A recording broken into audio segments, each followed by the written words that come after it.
all of those that I just highlighted from right here to right here are all the rhythm guitars.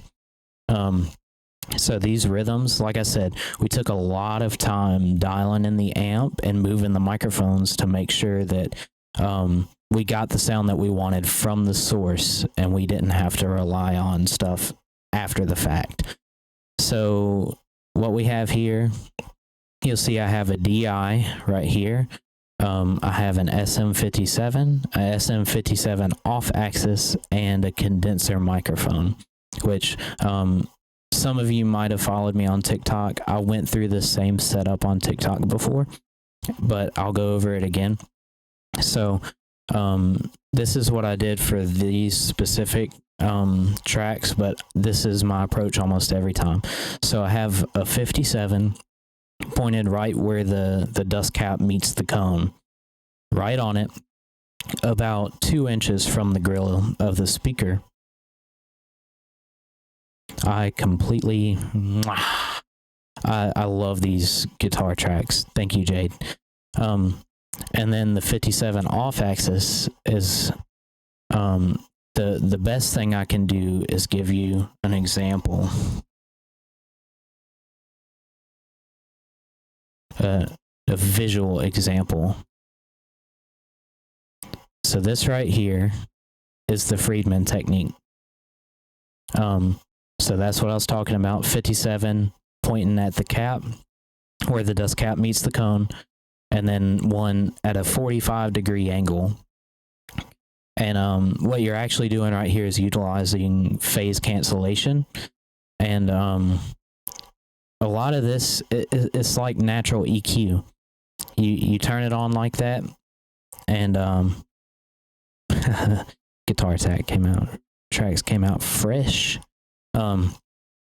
You're phase canceling, and you can tweak it a little bit. You can move the microphone on and off axis just a little bit more to tweak it exactly how you want it, and that's what I did tracking this. And then I have this condenser that's picking up a lot of the high mids and the higher frequencies that I wanted to hear that the 57s just don't pick up.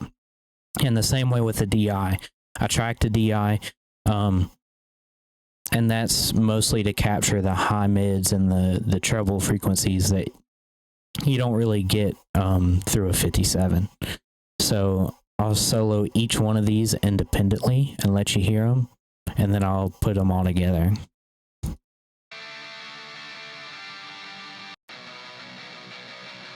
That's the DI. That's the 57. That's the 57 off axis. You hear it sounds kind of funny by itself. And you'll hear the condenser is mostly treble. You put them all together though, insanely smooth. You'll see all the microphones are almost peaking at the same volumes. But look at this. So this is just a 57. You know, a lot of people mic up a cabinet with just a 57, and that's great. It'll sound good. But this is where experimenting and knowing the sound that you want really helps you with stuff like this. So you have the 57. Watch what happens when I add the Friedman technique, the off axis. It sounds a lot fuller. The low end locks with each other. Now add the condenser. The low mids clean up even more. The treble gets added, and then you add the DI. Full sound. You'll see there's no EQ at all on these tracks right here. But I did EQ them on the bus, just rolling off, making room for the bass guitar. And then this right here is the Focusrite Red EQ. I have this on the bus, and let me show you a before and after of that. It's kind of drastic.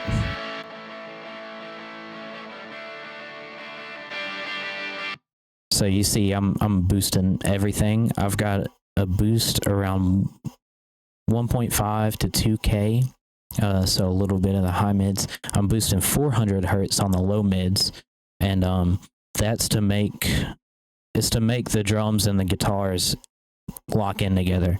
Because on the drums, I have a lot of that 400 hertz. I have it sucked out, and then I have it boosted in the guitars, and it's kind of making this happen. But that's probably the most drastic EQ move in this whole session. And you see I'm boosting a lot of the top. I love really mid-range guitar tones, but when you have that sparkle at the top, and you work it with the vocals really good, it lets the guitars and the vocals lock in together. And so all that exact same thing is mirrored for the right side, except I think I have a different EQ shape on this. I'm just boosting more high mids is the only thing on this, and I'm not boosting the bass. So between the left and the right guitar channels, I always try and make different EQ moves just a little bit to help have a little bit of stereo separation between the left and the right tracks, if that makes sense. So this is both the left and right guitars together. So 8 tracks in total to make up the left and right rhythms. Yes, I'll do it for you.